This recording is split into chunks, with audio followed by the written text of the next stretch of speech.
Ladies and gentlemen, boys and girls, listeners of all ages, this is a new episode of Movies That Don't Suck and Some Do. My name is Neil. And I'm Chris. I almost said your name instead of my name. I have no idea why that was the way it was going to go today.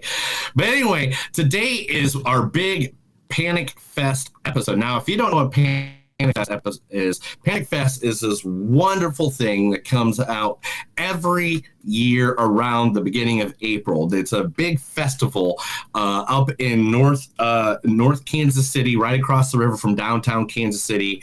It is a place that Chris has been going to for the last 3 years, and I get the chance to get the screeners and the films. In fact, there's a couple pictures I think we have of Chris here at the Panic Fest. There's Panic Fest this year. You standing at the cat, which I have the cat shirt. I love the spooky cat shirt. It is one of the things. It's one of their big things. So these are a couple of photos. I believe this is Nightmare on Elm Street. Yeah, that's Heather Langenkamp on the right. Yeah, Heather Langenkamp from Nightmare on Elm Street, which is one of my favorite films. In fact, I'm wearing my Freddy Krueger socks right now. You can't see them under the desk. But now, what panel is this? This is Blair Witch. That's Eduardo Sanchez and Michael C. Williams. The guy says, "I kicked that fucker into the creek." That's him right there. So this is the Blair Witch Project, because I know they're working on a new one. Yeah, that wasn't mentioned. Announced that last week. Yeah.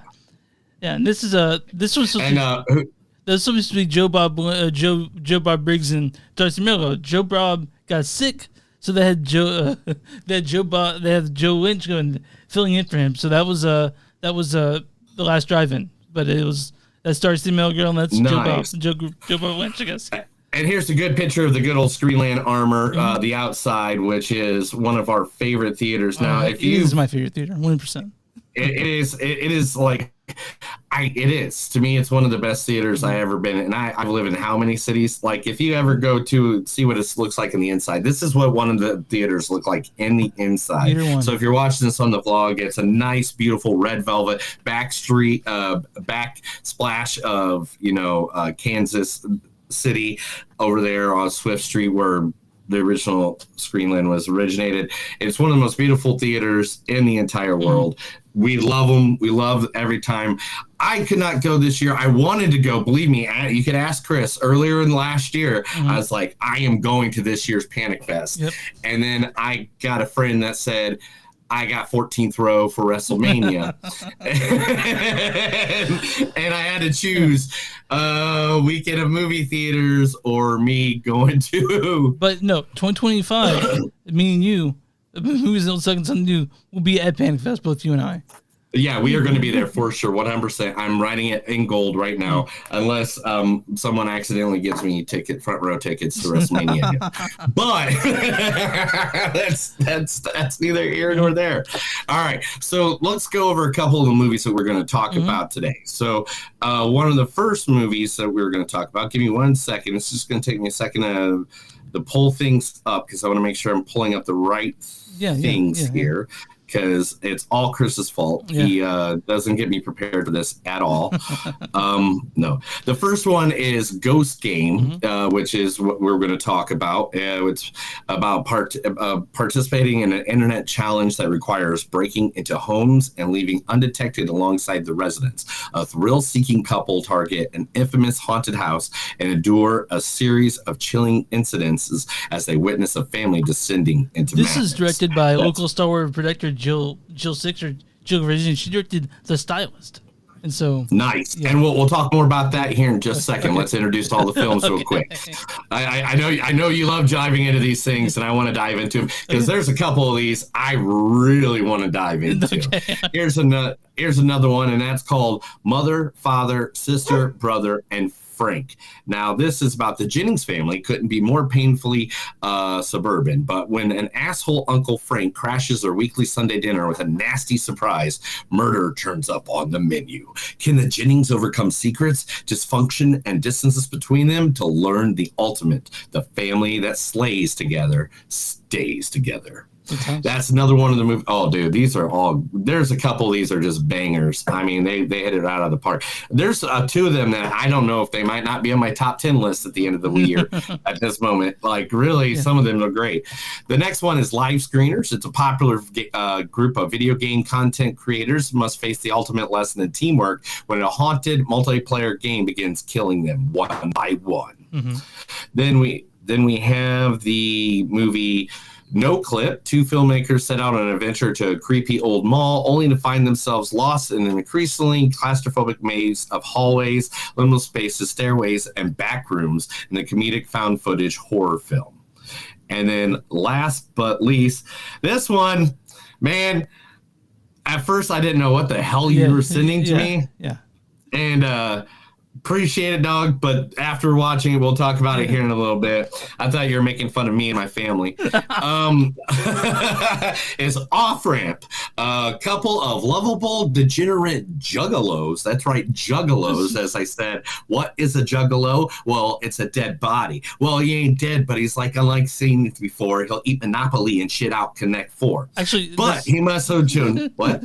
I was like, get back to the yeah.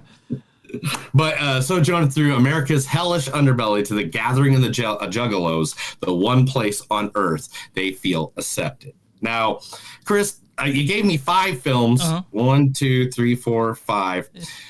These are films that you all, because there's way more than just these 5. Yeah, I saw tons of them.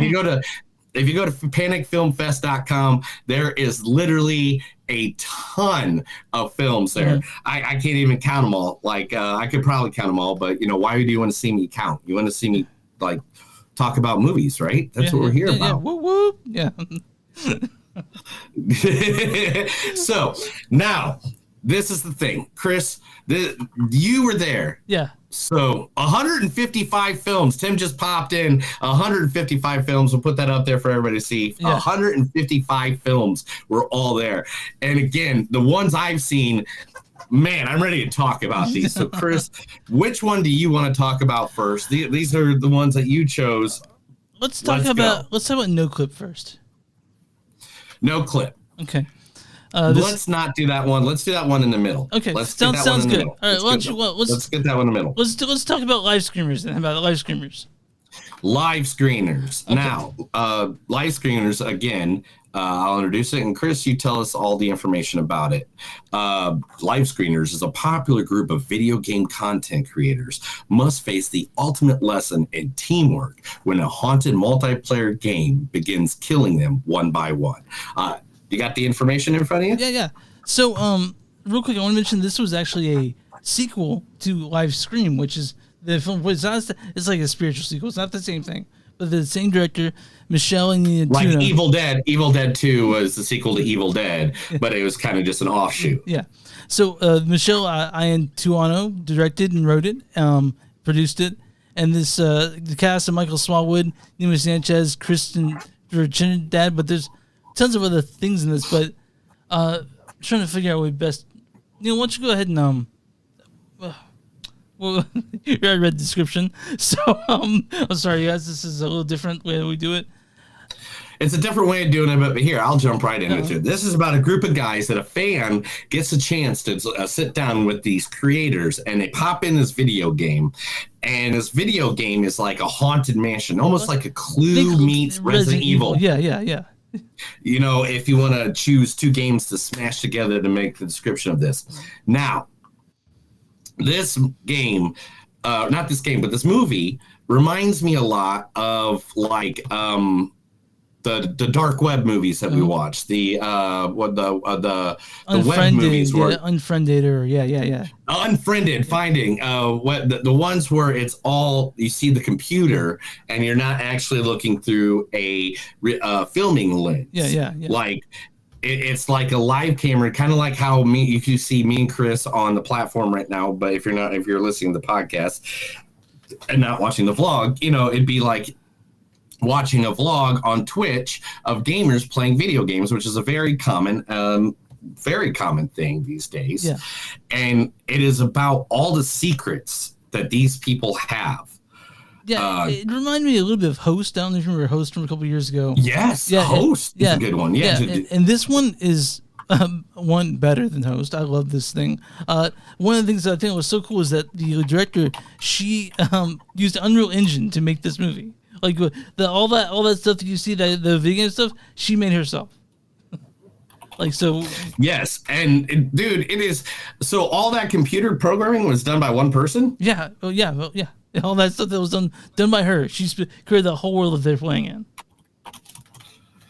Like, because there was, I was wondering if there was like a whole team behind that, or like, so it's like you're walking through the video game with them, guys, and why it's going on. Different challenges come up, like, there's one challenge where literally a phone pops up and it starts revealing text messages that one of the creators had. Which is so fucking crazy. Yeah. It's so, I don't want to ruin too much of this, because I feel like this is one of those that when it gets, like, if it gets put on Shudder, if it gets put on, any platform it is, because, it is kind of, I don't even think it's filming shit, really, because it really reminds me of those, oh man, what were the name of the Dark Web? What was the name of those movies that we watched with that?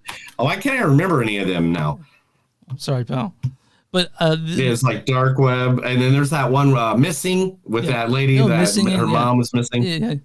Yeah. But it reminds me of those, but this game is like everything is like they have they did like a Simon Says kind of spot. They did cut the wire, but you got to read the instructions before you cut the wire, because you cut the wrong wire. Red is blue, blue is red, or something like that. This was creative. This was just very creative. I was lucky to see that. I had a Q&A with the director afterwards. So she was there to talk about the movie, all kinds of cool stuff, and I really hope that this gets talked about, because it needs to. I feel like it needs to. This is one of those movies that the creativity alone just brings so much to it. And that's the thing that's why I love movies at Panic Fest, because the creativity that comes out of movies like this, because they don't have the $1 million budgets. They don't have, this massive amount of, they have to be creative to figure out what they can do to create the visions that they have. Yeah, it was really a surprise, this one. Now, when did you see this one? I saw this one. Oh man, I think it was like a Friday. I think I brought Leah and a couple friends with me to see this one. So, and was it in this beautiful theater? No, it was right here. Theater 2. So the smaller Theater 2. Oh, the smaller one. The smaller one. Oh man, I love the smaller one too. Though, but I'm a big. It's just everyone that's at Panic Fest just loves the movies. You know what I mean? So like when you're there, do you feel like you're kind of with? I don't know. It's gonna sound weird, but family, I guess. Like like it's just that everyone there is there for the same reason you are. So I'm very happy. Panic Fest is now my favorite time of year. Yeah. So the producer, the director, and the screenwriter is all the same person. Michelle, I'm not even trying to pronounce that. Ayana Tuono. Ayana Tuono. Now, has she done anything else, or is this Livescream, which is actually on YouTube? Livescream, which is the spiritual, like the predecessor to this one. So the predecessor to this right here. You can see it on YouTube. Livescream. I'd recommend it too. And it looks like she has, let's see, on her IMDb, just pulling her up real quick. She's from Charleston, South Carolina, based filmmaker and novelist. In both mediums, she leans towards the genres of horror, sci-fi, and fantasy. Duh. City stories told with passion and great emotion. Love that. She's had a camera in her hand since the age of 9. And her direct first real short story, she was 24. Now, man, there's also Psychosis, it looks like, Detroit Evolution, and Femme Fatale are all things that she has written. Oh, and even a short called Devil's Advocate, which that has my intrigue. Now, Chris, what did you like about this movie? Okay, well, like you said, it was very creative. I mean, you and I have seen tons of movies about this sort of thing, like from the view of webcam. But this one is different. The fact that, I mean, one, the video game world was there, and I don't think we've seen a movie that does that at the same time. And and it was also, it had shit to say. Which a lot of these movies, they're like, oh yeah, we're talking about technology and the thing. But this one, it had technology, but that wasn't the main like criticism in this one. That was just part of it. Like it's part of the world. And this one actually had shit to say, and it was fucking entertaining. Dude. It was really good. Like there are so many scenes in this movie that like I'm just like, okay, nothing's gonna top that scene. That's it. That's the top of the iceberg. Then the next scene comes and you're like, nope. I was dumb. Why did I think that? There's a great twist at the end too. You know, like you don't realize, you don't see this. I mean, this movie, Livescreamers, is fucking great. I'm glad we saw it. So I'm really glad we saw this movie, and I'm really glad that I hope Michelle gets everything she gets for this. I hope she gets wide distribution, because this seems to me like it could go on Shudder. You know, like it could be on Screenbox. It could be anywhere. You know. It could literally be doing anything all the time, anywhere, and I would be there for it. All right. Do you want to? No, I would have loved to seen this in a theater, though. Yeah. Like that's my own thing. Like I got to see it all here on the screeners, and yeah, I have a nice size, decent sized television. I'm not going to say it's huge or anything like that, but like I know when to say it's big and when it's not. Ooh. Do you want to move to? Anyway, Chris, out of 1 out of 5, just like how we do 0 out of 5, how we do every single movie, what would you give this out of a 5? Probably 4.1 out of 5. You know, I'm right there with you. I really thought the creativity of this, I'm going to go higher. I like this one. I really, really like this one. I like the blood and gore. I'm a big gore guy when it comes to a good horror movie like this. And the gore was surprising.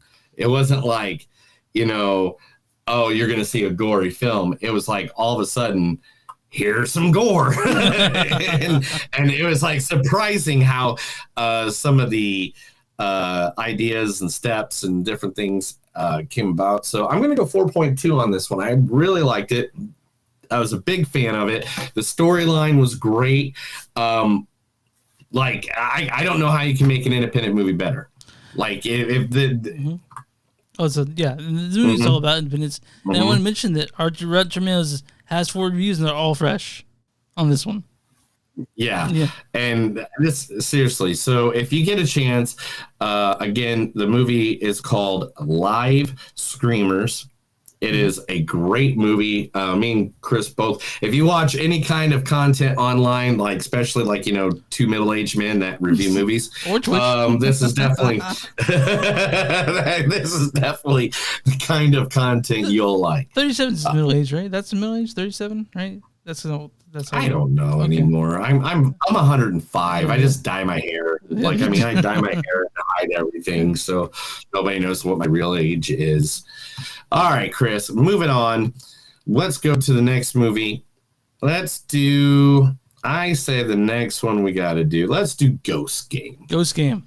This one, Best Director at Panic Fest by Jill Gevargizian.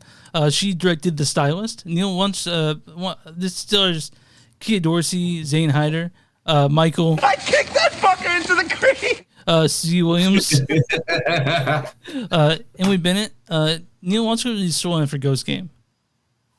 Ghost Game.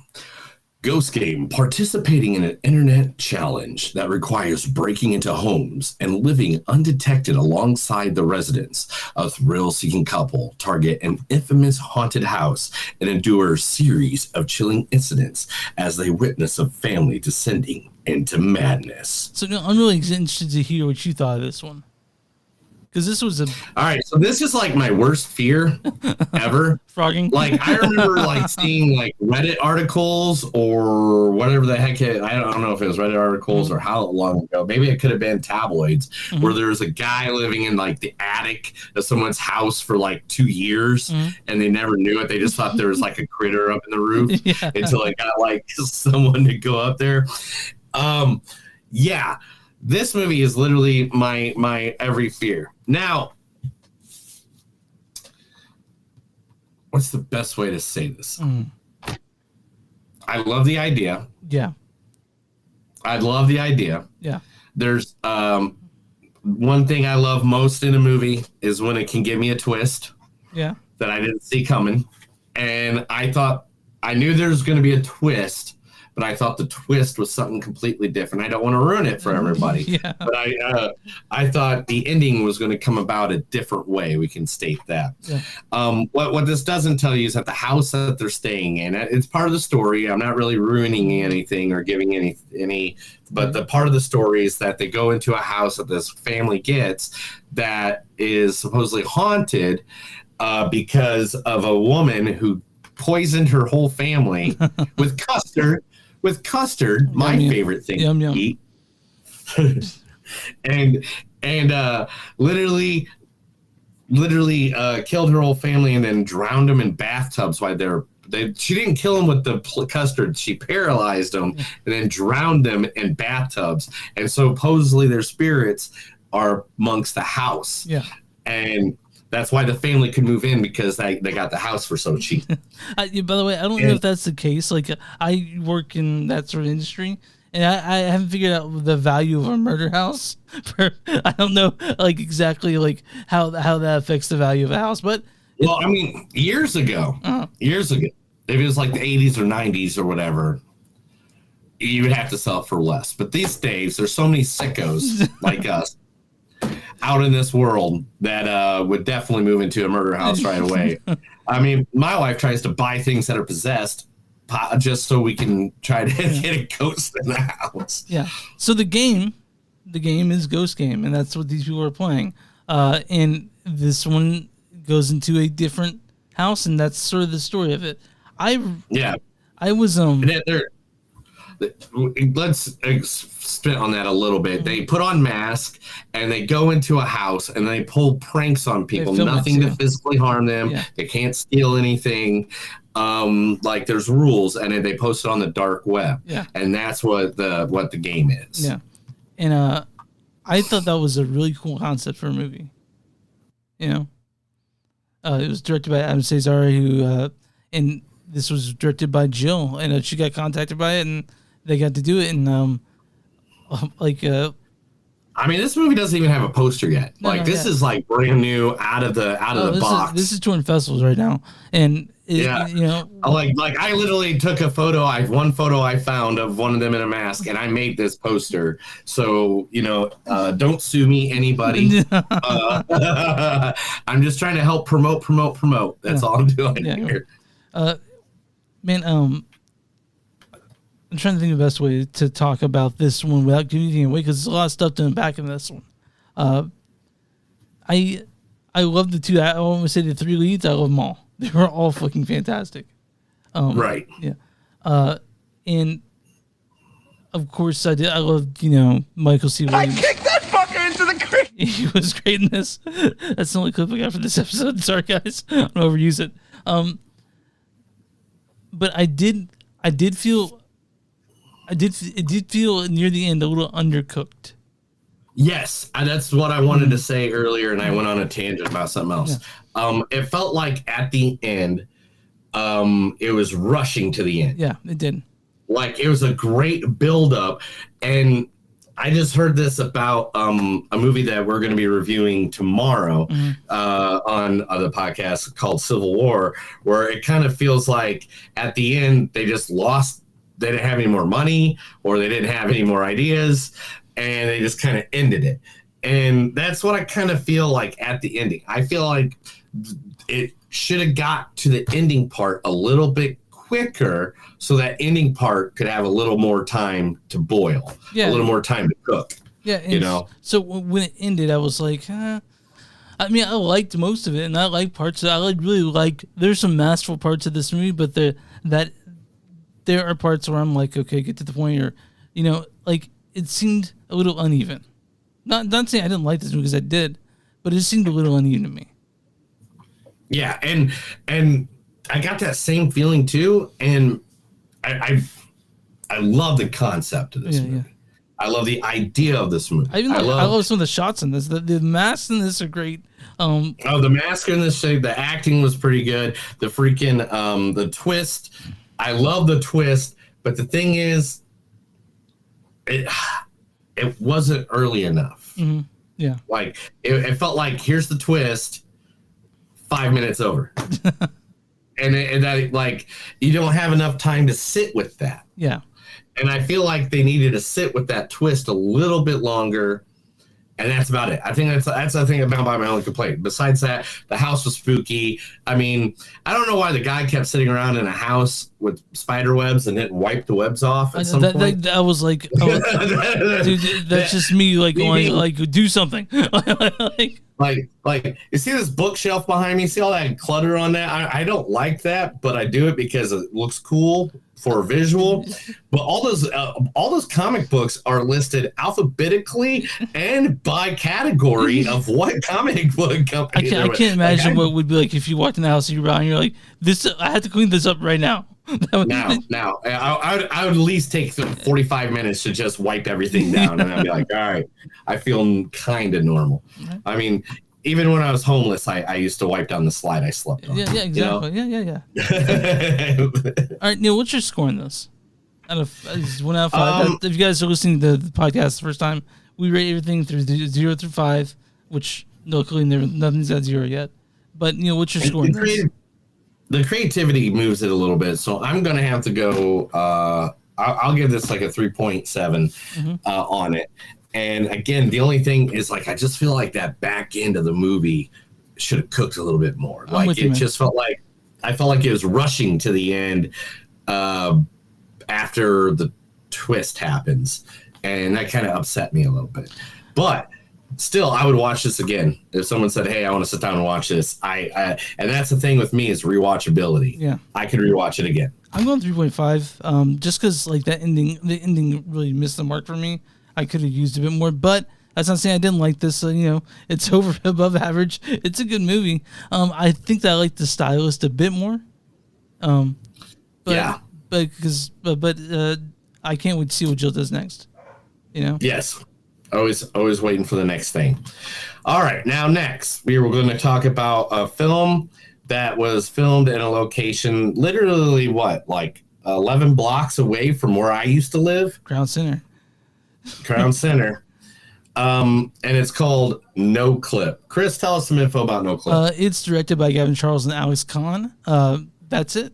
Like they were the screenwriters, the directors, the stars of this movie. They had an editor, it was Gavin Charles, and they had I should have written down the sound editor and a visual effects guy, but they had one of those. And it was made by 3 people, basically. It's called NOCLIP. Neil, let's read the story from NOCLIP.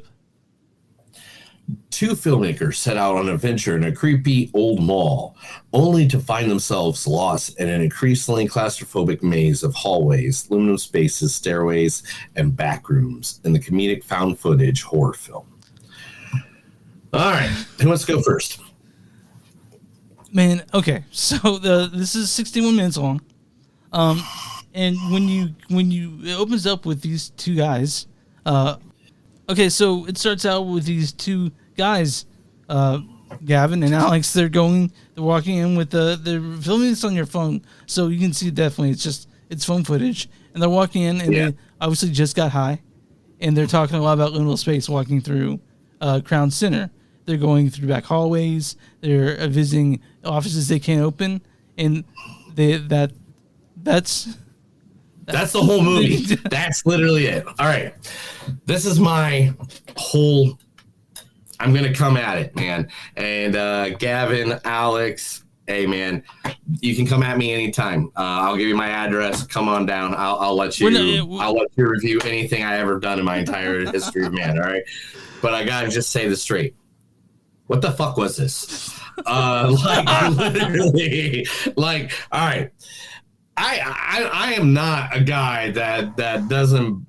I love a good beverage. I love a good smoke. I live in a state where all that is recreational. Well, not recreational, but I got a license, so it doesn't matter. Well, they're in Missouri. They can definitely do it recreationally. But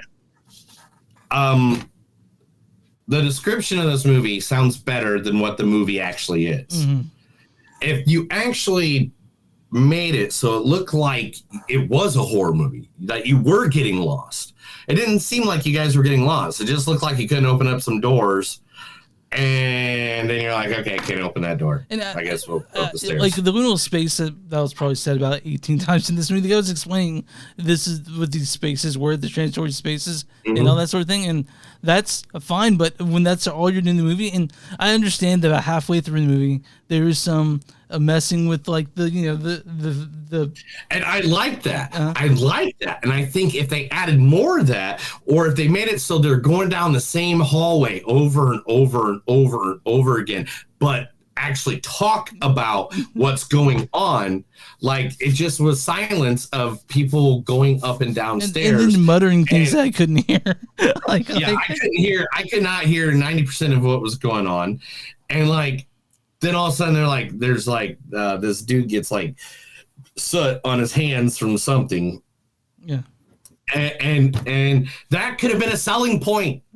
That could have been a point, but no, you just go to the bathroom and you wash your hands. Yeah. You could have been like, oh, they don't want us here. Look, they're trying to burn the skin off of us something like. They just a bunch of two stoners because they were high, obviously. I'm sure they had a great time making this, but I didn't think and I'm not a guy that needs a plot in every movie, but I do want something to pay off to if this is what we're doing for the first 45 minutes.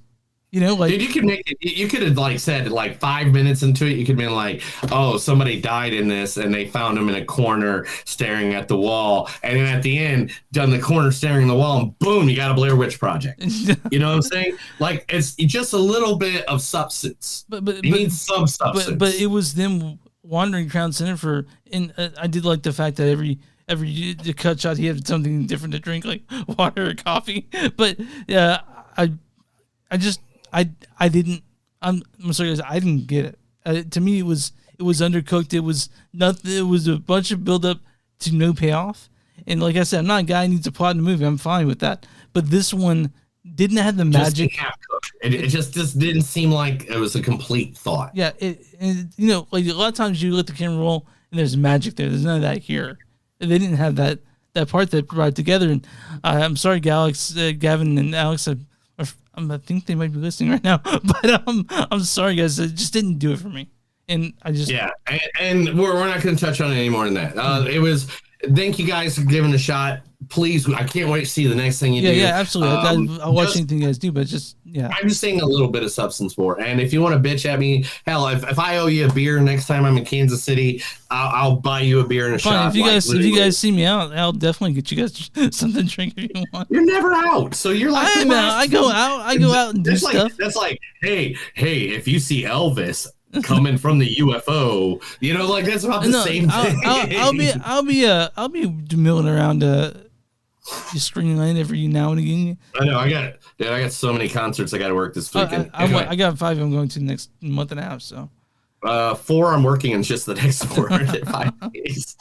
But anyway, so to give this a rating, you know what? I'm not even going to give this a rating. I'm not going to do it. I'm not going to tear them down. Guys gave it a try. It wasn't something for us. Wish you the best. I want to see what you do next time. It could be for other people. It could be for other people. You know what I mean? Like maybe some people. Yeah, I know. I mean, because if I give it, it's going to be a very low rating, and I don't want to tear anybody's self-esteem down more than that. So I read some people say that maybe you should be high while watching this. I don't do that. Like, guys, I have this sort of stupid rule that I'm not any sort of high or drunk anytime I watch. He doesn't get high on his own supply, and he's a big dope dealer in Kansas City. I don't know if you know this. He's trying to get me swatted right now. Please raid Chris's house. I'll give you the address. It's 2728. Good luck, man.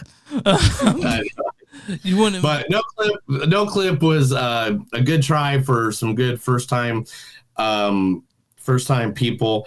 But Chris, I think it's time to talk about a movie I've been dying to talk to you about, because I really think you chose this one just because of who me and my family is.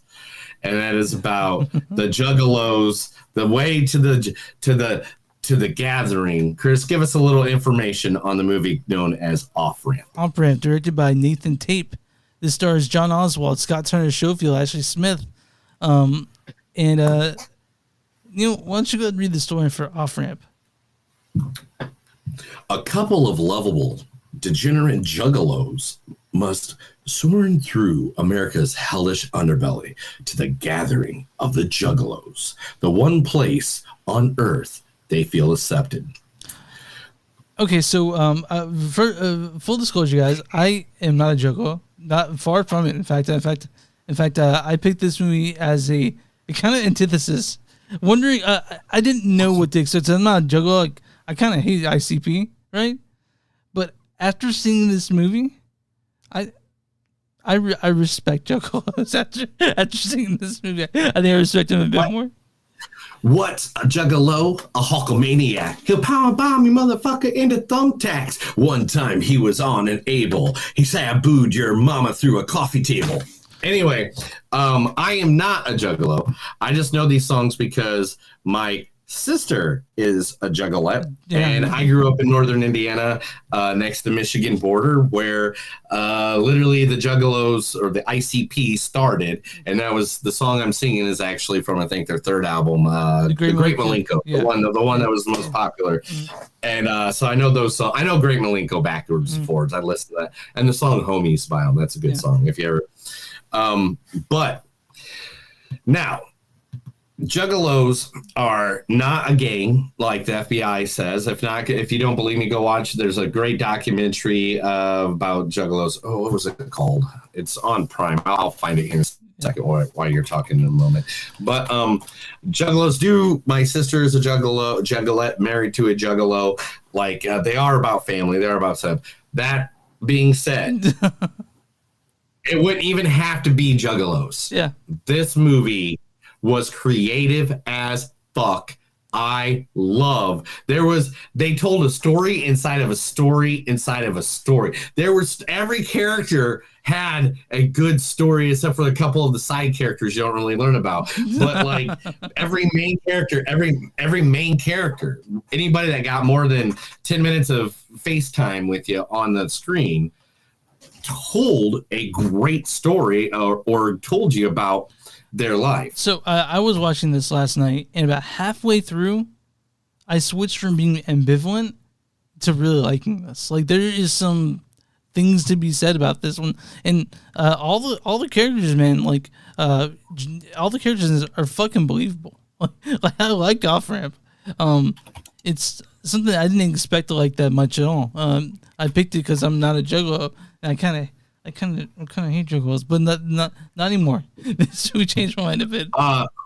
The documentary, I finally found it while you were talking, is The United States of Insanity, the story of the controversial rap duo Insane Clown Posse, ICP, their fans known as Juggalos, ongoing struggle, the FBI trying to mark them as gang members. Now, it's with Juggalos and ICP and their family, it is literally like hippies that follow the Grateful Dead or Fish or Sublime or whoever is the jam band of the year. They are a little crazier, they are a little kookier, and they do a little more harder drugs than than most of those guys. But this movie here talked about two guys getting in trouble, trying to get each other's back, and then some of the most fucked up things I've seen in a movie. Yeah, I was like, no, don't do it. There's a lot of that going on. Everything from like a guy drinking his sister's breast milk so he could get heal up better. I'm not gonna go more in that. Like there's spots in this movie that I was just like, what the fuck? Right. And parts where you're like, oh, like you can tell that the love between the two main characters is so real. It's like me and you, pal. Real. It's like me and you, Chris. Yeah. What are you doing? Okay, but anyway, they'll never know where the body is, Chris. Anyway, But great movie. The two main actors played off each other really well. They were so good. The characters were in depth. I don't know if they're really Juggalos or not. I need to look that up. I didn't even do that. I didn't have enough time. If they're watching, I hope they can send an email or DM us. Yeah, I think, right? Probably. What's that? They could probably DM us if they're watching this. Let's see if they do. But Ooh, I don't know. Okay, but But I want to mention, I don't want to mention the writer Tim Cairo, and this stars Reed Diamond played Gavin. You Gavin. Jared Bankins played Scarecrow, and and Scott Turner Schofield played Silas, and just the Silas and the Trey character just all together. John Oswald, Scott, they had this chemistry right away. You know, like the chemistry between all those two, and even another character, Eden, played by Ashley Smith. That was palpable. It was there, you know, and that's what. Yeah, that's how you make a movie work, when you have the chemistry between the characters, and they definitely had it. And it really turned me around. Oh my God, Chris! What? All right, so neither one of these guys are Juggalos. Oh, really? They were all just acting. I'm going to get you some pictures in about 2 seconds, brother. Okay. And you're going to be, and this is directly from their IMDb's. Don't look it up. Okay. Just take a second. Okay. And I will indulge you in some stuff that you're just going to be like, those are not the same two guys. You're gonna say that out loud. Well, okay, maybe one of them you might think. This is directly from their IMDb's. So don't. Okay, yeah, I won't say anything. IMDb. Why do I say IMDb? It's IMDb. I don't know how I always. Yeah, I've converted you. Yeah, I always say it backwards. I'm not dyslexic. Yeah, which there's nothing wrong with. Okay, so the leader of this group, here he is. Trey. Yeah. Oh, he's looking like a lumberjack. He does not look like any. He looks like a lumberjack more than anything. Are you ready for the crazy guy? Yeah. The crazy dude with the weird hair. Oh, that's Silas. He's looking so sweet. he looks like a guy who plays like keyboard in a Creed cover band. Yeah, right. I know. I hope he's not upset by that. I'm sorry if you don't like that man, but I mean that in a good. I'm lead singer of a Nickelback cover band. There you go. Yeah. Because I recently got to like Nickelback because that time I saw them. And we just lost 17 listeners. So. And we lost everybody. But seriously, good movie. The concepts were great. There was some. The story basically was the two guys run into like a sheriff, and they give him trouble, and they have to figure out how to get out of trouble on their way to the gathering of the Juggalos. The characters. It is a road movie. Is a road horror movie. But because of Juggalos, they got places they can go hide, things they can do. And I'm a sucker I'm a sucker for road movies. So seeing this, I am too.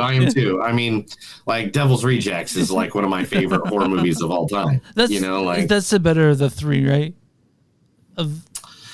I'm a huge fan of House of a Thousand Corpse because of the cartoonishness of it. Yeah. But Devil's Reject, it's Devil's Reject. It's just those are two different movies. That's like saying. But we're talking some of the Three from Hell because that's the. We know why that went down. So we don't have to point fingers at anything. Hey, people can make good movies that make bad movies. Yeah, that's true. But off ramp, I'm going to go ahead and give my. Go ahead. Do you have something to say about it still, or no? Off ramp is just it's something that surprised me. And then like I'm not a Juggalo still. I'm not. You won't find me jamming ICP. Even though they kind of blew up on TikTok, they did that song, woo woo. But too much in the popo. But no. But the other thing too about the movie too. Is that it's kind of a documentary additive to it because it teaches you about the lifestyle of Juggalos. Yeah, and it's not the best lifestyle, but it's a lifestyle nonetheless. But my score in this is probably 4.1, 4.2. I like this one a lot. Yeah, I did too. I'm same number. Same number because this movie it informs you. It tells a good story, and it shows that any sense of family can be your family and not just your blood relatives. It's kind of fucking hilarious too. There's some really funny parts of this movie. It's fucking hilarious in spots, like literally. And plus, if you ever listen to the songs song "Homies" by ICP, which I'm guessing these guys are ICP fans, so if they ever hear this, they'll probably appreciate this. Mm-hmm. There is even a line in the song called "Homies" by ICP. Let me see if I can remember exactly the lyric. The lyric is, I'm going to look it up. I'm just going to cheat. Okay.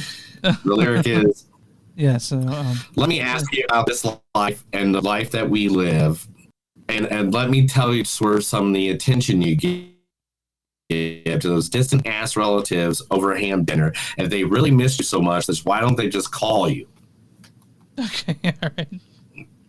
Right.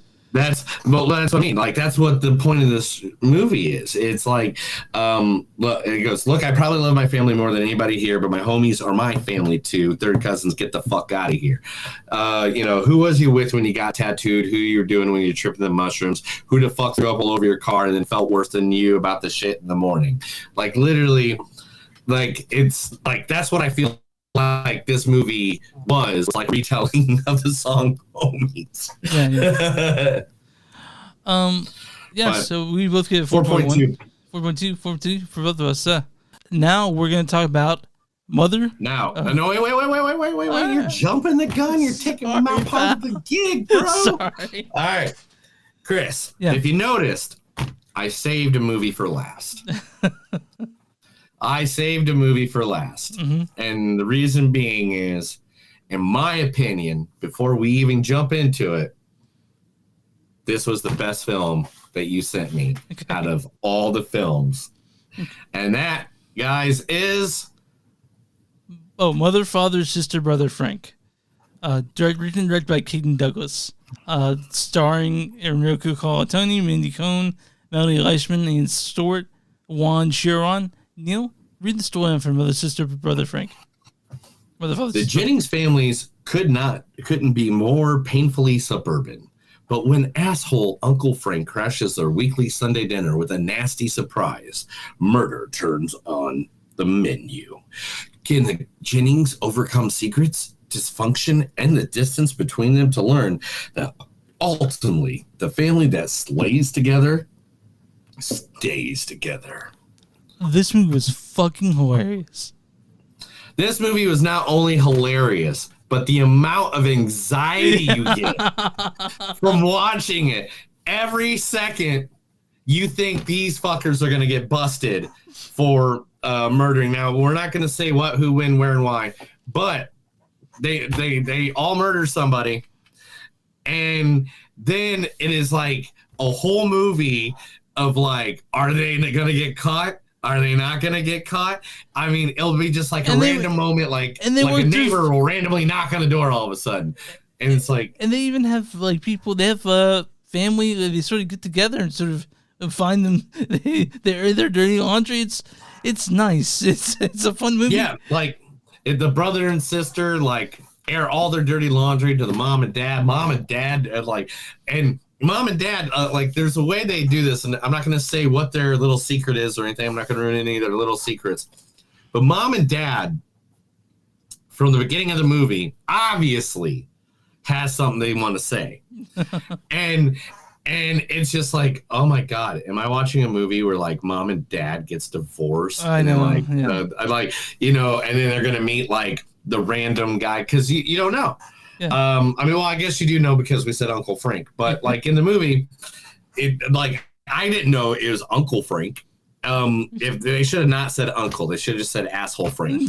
They ruined their own movie by giving that description out.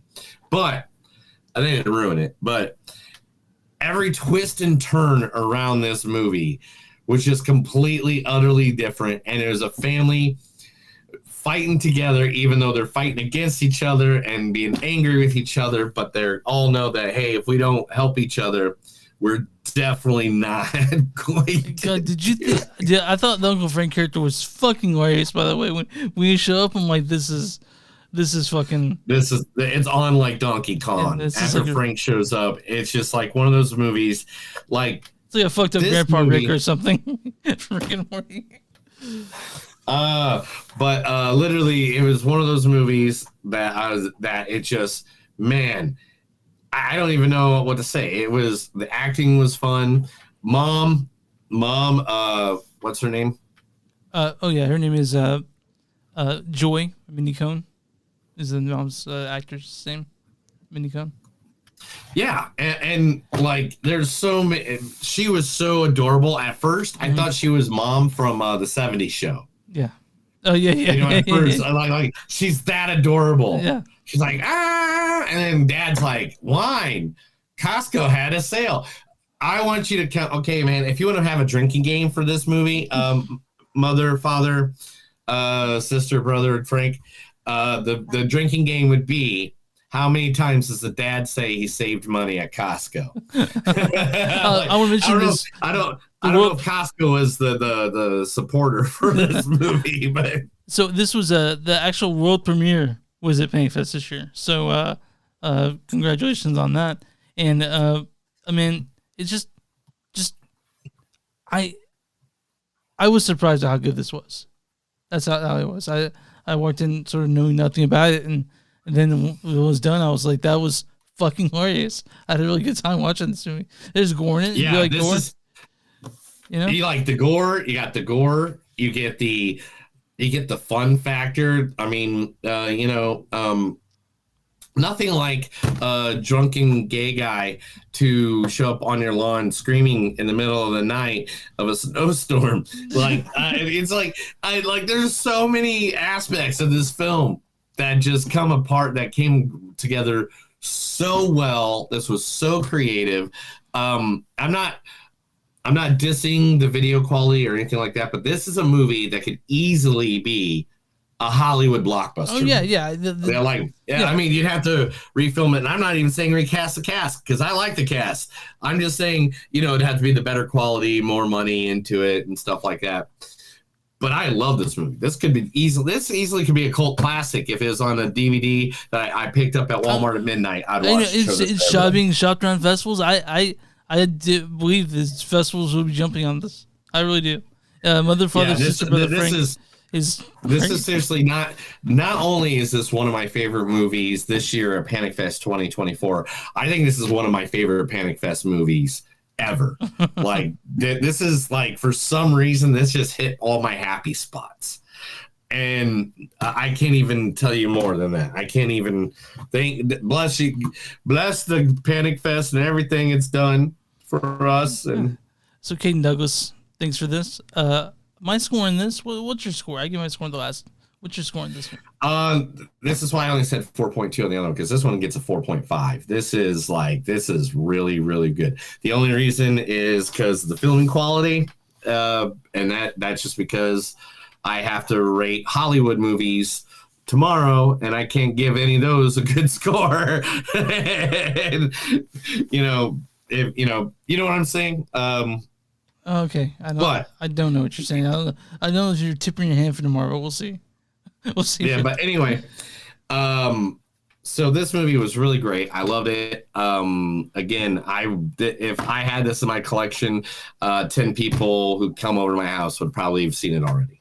All right, my score in this 4.3. But out of all the movies that we saw, this is the one I'd show my friends. Because it's such a fucking well made, just kind of, it's just good, man. It's that comedy horror thriller that you want, and it's funny as fuck. It's so funny. It's so cool. It is. I'm gonna tell you right now, guys, Panic Fest is one of the best things that happens in film. I know a lot of people that watches are from the Tulsa or Kansas City area that support us and stuff like that. Guys, if you've never gone to Panic Fest, even for a day, if you want to just try up there and go for a day. Or if you want to, you can buy, if you can't make it, do the virtual fest. The virtual fest, you can get a ton of great movies there. A lot of the movies that we talked about, I think most of them you can find at the virtual fest, and I really hope you guys do. If you can't make it here, I understand. But you can be at home and watch movies. Go ahead and buy the virtual fest next year, 2025. I mean, like, look right here, guys. This is literally the website. You go right through it. They have all the wonderful pictures and, of course, all the gear and stuff like that. Those are all the people that showed up this year. Yeah. I just noticed them. They got the rewind videos and stuff like that. Now, right here in the virtual, you can go right there and it will take you to, normally it would take you to live events, live streams. There's a catalog and all the above that for the Panic Film Festival. Panic Film Festival is literally one of the best things to go to if you get a chance. I mean, they got scheduled, they got all the people, short film showcase. They even have like live podcasts, Yeah. How to fest, attending the festival. They tell you exactly. You can volunteer for it. Seriously, just go over to panicfilmfest.com. It is one of the best. Go to it. I still haven't been. Yeah. And that's all Chris's fault. No, it's not. That was WrestleMania. Hey, now I do want to apologize to people at Panic Fest because I did say the year before I was going to be there. But I do have to. You do have to take my apology. I was at the greatest WrestleMania of all time. All right, and that's not me just saying that. That's how it's going down in history. So, just so you guys know, this is not only Panic Fest episode. We have 2 more episodes coming up. One focused on short films, and then one focused on long form shorts. And those are coming up before the end of this month. So, yeah. We still have a couple weeks to get them all in, and me and Chris do run our other. We do review other movies that are going to be the theaters movies and stuff. But we are going to cover more of Panic Film Festival. All so much that I made a beautiful background for us. I made it so it's nice and beautiful. I even set the lights into a purple ambiance. You need some LEDs, man. I probably should tell people where to find this, right? No, don't tell them where to find us. Just let them magically use their own abilities. You can find us online at www.moviesdon'tsuck.net. We're also at Facebook at facebook.com/moviesdon'tsuck podcast. One X or Twitter, whatever you want to call it, at NDS Podcast, which we're streaming for the first time today. We're also on Instagram at NDS Podcast. We are on Patreon. Patreon.com/moviesdon'tsuck. If you guys want to throw $2 or $3 our way, help them get a value menu. Meal like Wendy's, right? Whatever. I like Wendy's. Okay, I like Wendy's. I'm more of a Dairy Queen person, but they're not anywhere. They're like the nearest one's like 20 miles away. I thought there were more in Oklahoma.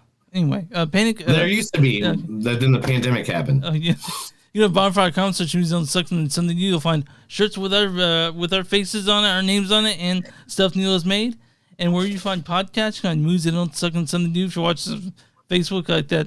Like our page or watch some YouTube, subscribe, be like subscribers, and I really hope you guys enjoyed this Panic Fest episode. And thanks for watching. I know it's been more today and listening, and people that are all in here. Thank you very much for watching. Jump in the chat more next time. We'll be more than happy to add your comments right to the conversation, like you saw that we did with the few people that did. We want to be a part of your life. We want you to be a part of ours. Chris, I guess at this point, we just got to do the one thing. Oh, you know what? I'll even say we support all local support businesses and stuff like that. So if you have business and you want our support, I'll be more than happy to advertise you right here on this podcast to our thousands of listeners, our millions of followers at Movies That Don't Suck and some that do. I guess, Chris, at this point. Well, I got one more thing to say real quick. I kicked that fucker into the creek. All right, and now you made me lose my train of thought. I hate when you do that. Sorry. Just go for it. That's another episode of Movies That Don't Suck and Some Do. My name's Neil. And I'm Chris. And guys, no matter if you get off of any off-ramp, make sure to not run into any kind of ghost game. Don't try to take a clip, and make sure that all live screeners that are looking at you are not your mother, father, sister, brother, Frank when you're on the YouTube or Pornhub. You have a good night.